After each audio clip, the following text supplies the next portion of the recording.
ప్రభుత్వ ఆస్తులు తాకట్టు పెట్టకుండా బ్యాంకులో లోన్ ఇస్తారా? ప్రభుత్వ ఆస్తి తాకట్టు పెట్టకుండా బ్యాంకులో లోన్ ఇస్తాడా?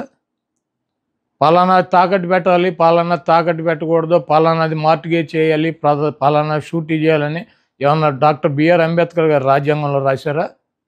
సెక్రటేరియట్ ఏంటి చంద్రబాబు గారిదా? ప్రభుత్వానిది.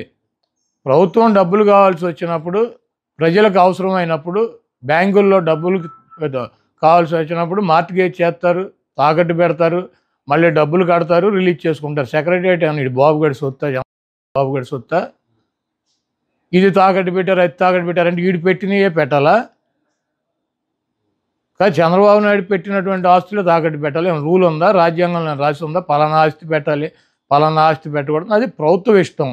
వాళ్ళు బ్యాంకర్స్తో మాట్లాడి బ్యాంక్ వాళ్ళు డబ్బులు కావాలన్నప్పుడు వాళ్ళు ఏదో ఒకటి మార్ట్‌గేజ్ అడుగుతారు. ప్రభుత్వ ఆస్తి ప్రభుత్వం వాళ్ళు దాన్ని బట్టి వాళ్ళకు ఉన్నటువంటి వెసులుబాటుని బట్టి పెట్టుకుంటారు. సెక్రటేరియట్ పెట్టేశారు. సెక్రటేరియట్ ఎంత 10 ఎకరాల పొలం.